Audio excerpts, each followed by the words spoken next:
Didn't know I was recording. It didn't make the usually it makes a sound and it lets you know it's recording. I looked, I was like, oh damn shit, it's recording. Anyway, fucking Akashi almost caught a damn body this game. Shit. The dude, what's his name? Higher fast dribble, whatever his name is, fast dribble. This motherfucker almost got himself killed. He made a mistake. And Akashi does not like when people aren't perfect like him. Anyway, Akashi, he turned their Phantom, like their Phantom, that not Kuroko, their Phantom, into a goddamn mannequin. His job is not even to play, it's just to distract somebody. Just to get Kagami up off his ass. That's all that's for. And they was explaining, how that's linked to Akashi's, his personality, and this motherfucker is just dominant. He don't give a fuck about nobody. That dude, the Phantom 6 dude, what's his name? Miyumi, whatever his name is, Mizuki. He's just a pawn to him. He's like, hey, I'm just trying to move this pawn just so I can take advantage of this and this.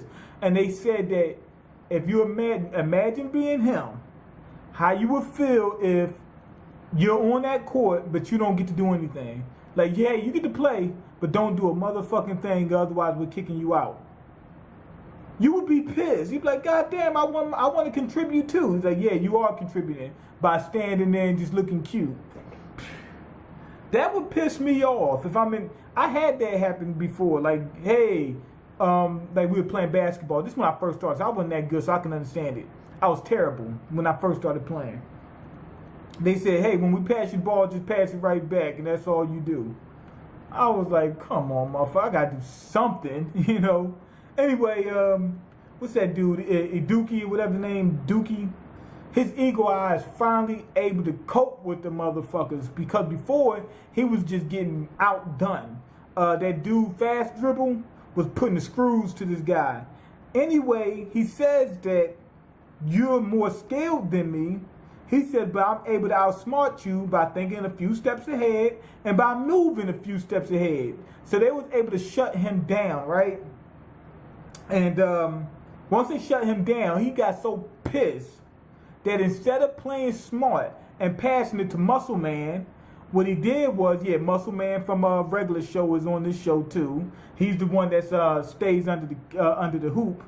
Anyway, he passed it to the Phantom, the Rolls Royce Phantom, passed it to him, and in an attempt to get the pass right back, he was the right back man at that time. He was like, right back, pass it right back, so that he can try to embarrass Eagle Eye and score on him, you know, because he's mad that he got shut down.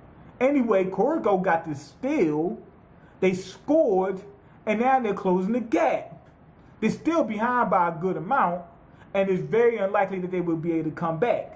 Akashi looked at that, and he was like, this boy's fucking up. Now, he was pissed, right? And the dude says, damn, I let my emotions get to me, and that's why I fucked up. He says, okay, let me calm down, cool out, stay calm, cool, and collected, and we'll just work from there. And he told Akashi, he said, I fucked up, but I'm back now. Let's just keep on playing. He said, don't pass the ball to me for a minute, just so I can get my bearings together. And Akashi's like, okay, cool. Now, Akashi is no longer pissed. Why? Because he's like, well, you know humans make fucking mistakes. He still was mad about that. But the dude got his shit together. He's like, okay, cool, we can keep playing. Okay, we lost a couple points. Let's just get that back. Let's get that back. And the dude says, you lucky. He said, you lucky you said what you said. He said, because if you'd have still been pissed and been playing bad, your ass would have been on that motherfucking bench over there. He said you would have been warming that bench. He said, we would have got another man out here. He said, basically. But it seems like Akashi does actually, even though he's ruthless and cutthroat, has an understanding that he's playing with humans at least. You know, remember back when what you call him, Murasaki Bara was acting like he was just a G, like he didn't give a fuck. He just got arrogant and cocky and whatnot. Nobody can beat me and shit. You would have thought, I mean, they would have been that guy, but it was really him.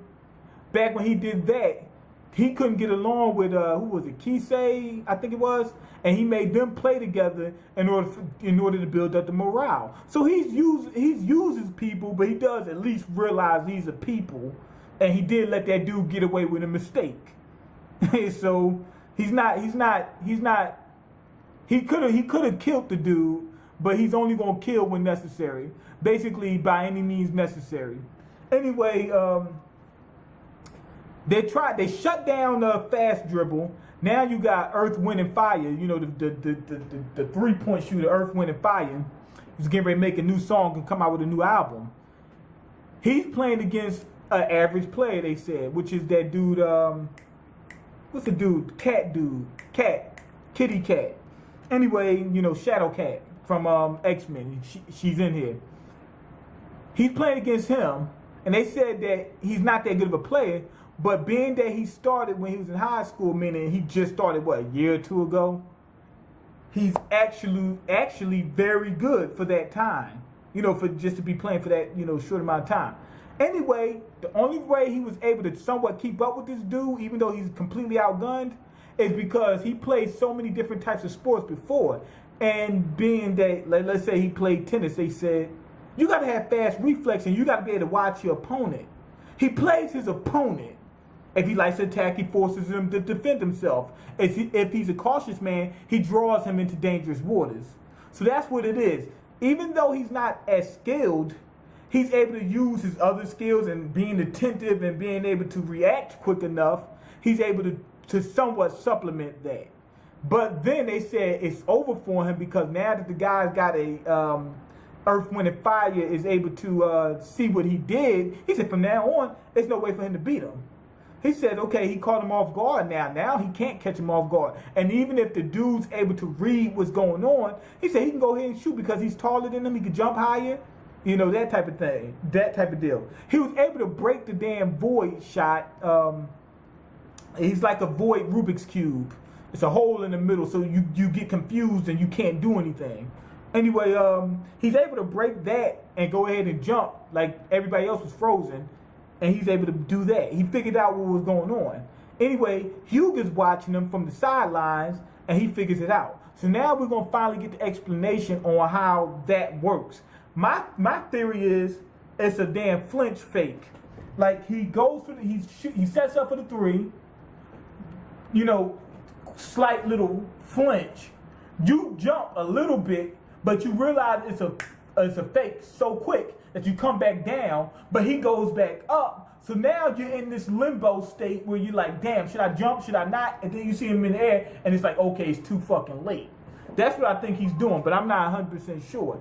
Anyway, Hugo's getting ready to come off the bench. It's a good thing he didn't fuck up the ref. Fuck up the referee, because now he can come back out. Because it looked like he was ready to fight the fucking ref. Like he was going to punch the ref right in the damn mouth. But anyway, good game. They're still behind. The suspense is still there. I'm not sure whether they're going to win, lose, draw, or what. Hugo coming back out, that's a good thing because, you know, I already told you that Hugo's one of the best guys on the team. And even though he's not the best player, you know, he does puts up numbers when he has to. And they really showed how important he is to the team. And now they're about to, you know, really reveal it. Like, he's finally being tested, and he's going to show up. And, you know, when they need to, he's the guy they need when it's crunch time. Overall, good episode. They showed how Kashi thinks a little bit. How he turned one guy into a fucking mannequin. But then at the same time, he's using another player. He's able to make the best moves determined by all the factors. Not just, oh, I want to use him for this, but also takes into account that this guy's human and he made a mistake, but at the same time, we can still use him, that type of deal. Or like what he did, like what I said, more psyche bar. So, yeah, we got to a little bit more of his psyche. He was able to break MangaMiyn and whatnot. So, yeah, it was a good episode. I'm going to go ahead and give it a 4.5 out of 5. Not perfect, but it was really good. Anyway, go ahead and leave your comments, like the video, and subscribe because I can't eat. I'm broke, nigga. I'm broke, and you got the power to change that. Peace.